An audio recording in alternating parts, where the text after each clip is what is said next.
আপনারা যে মেয়েটাকে দেখা পাচ্ছেন সে নিজের বাবা এবং প্রেমিকের সাথে সিনেমা তৈরি করতো। কি মানুষ রে বাবা, ছি। এই মেয়েটা নাকি সিনেমা তৈরি করে 6 মাসে 48 লক্ষ টাকা ইনকাম করেছে। এবার তোমরা বুঝে নাও কি সিনেমা তৈরি করেছে। तू समझा? আচ্ছা সিনেমার কথা বাদ দাও, এদিকে 203-এর মধ্যে ঝগড়া লেগে গেছে, একটু শোনো। স্টেজের মধ্যে নাচ করে বেজ্জতি করছে, পুরা আমাদের মিডিয়াটাকে বিকলুষিত। বাহ, ফ্যাশন ডিজাইনার তুমি করলে লীলা খেলা, আর অ্যাডলব খান করলে চরিত্র ঢিলা। আমার চলার পথে বিশাল বড় একটা প্রবলেম। অ্যাডলব খান কিন্তু ভালোই বিপদে পড়েছে এই ফ্যাশন ডিজাইনারটাকে নিয়ে। এর আগেও তার অনেক কীর্তি কারখানা আছে যে করেছে। জি জি ভাই, তুমি ওর ঘটনাগুলো বলো আর ও তোমার ঘটনাগুলো বলো। পা থেকে মাথা পর্যন্ত বান্দা একেবারে মসজিদের মতো ইমারত দিয়ে আরফ খানকে গড়ে রেখেছে। এই কথাগুলো বলে তো তুমি ঝগড়াটা বাঁধিয়েছো। তারপরও সে আমাকে নিয়ে কথা বলে এবং সারাক্ষণই সে অ্যাডলফকে ধারণ করে চলে। সব দোষ এই সাংবাদিকগুলোর, এরাই খোঁচাখুচি করে তোমাদের 203-এর মধ্যে ঝগড়া লাগিয়েছে। কে বলে আমি কপি করব এই বদমাইশটাকে? না, এটা আমি জানি যে ও কারোর কপি করবে না, কারণ তো ফ্যাশন ডিজাইনার। যেটা মিথ্যাবাদী, একেবারে স্বৈরাচার মিথ্যাবাদী, মিথ্যাবাদী হোক আর যাই হোক, তোমরা দুজনেই তো একই গলের গরু।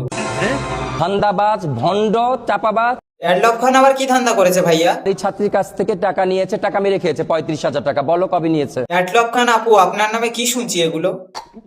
এই তো ছোট লোক, লোয়ার ক্লাস, এটার সাথে আমার কখনই আমার পার্সোনালিটি যায় না। তোরা তো দেখছি অপবিশ্বাস আর বুবলির রেকর্ডটা ভেঙে দিবি। কি মানুষ রে বাবা, ছি।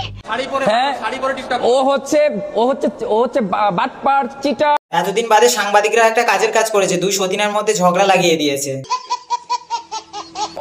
ওর সাথে আমার ছবিটা যখন আপনারা দেন তখন আমি কিন্তু খুব রাগান্বিত। 103-এর পাশে আর 103-এর ফটো দিলে তো রেগে যাওয়াটা স্বাভাবিক। সে ভুলভাল হাঁটা শিখায় এবং ফ্যাশন মিডিয়াটাকে একদম নষ্ট করে ফেলছে। বুঝলাম সে সব নষ্ট করছে, কিন্তু তুই জামাই সেজে এসেছিস কেন? টাকা দামের গজ কাপড় কিনে ঝিলনি মিলনি বানায়া। বলো, আরো বলো, তোমাদের 203-এর ঘটনা আজকে আমরা মন খুলে শুনবো। কোরিওগ্রাফার না, সে কোনো ডিজাইনার না, সে আমাদের মিডিয়ার কেউ না। দেখো আপু, মিডিয়ার সামনে সতীনের নামে এত মিথ্যে কথা বলতে নেই। ওর সাথে কখনো আমার ছবি আপনারা দয়া করে প্লিজ দিবেন না, কারণ ওর জন্য আমার স্ট্যাটাস ডুবে যাচ্ছে। তোর আবার কিসের স্ট্যাটাস? তোরা দুজনেই তো একই কোয়ালিটির মাল। নাচটাকে বেজ্জতি করে ফেলছে। আমি একজন নৃত্যশিল্পী। আচ্ছা, এ যেহেতু জামাই সেজে এসেছে, এই দুটো মালকে একসাথে বিয়ে দিলে কেমন হয় বলো তো? অত্যন্ত উত্তম প্রস্তাব দেশ। সো গাইস, আজকের ভিডিওটা এই পর্যন্ত। ভালো লাগলে লাইক কমেন্ট করে দেবে, ঠিক?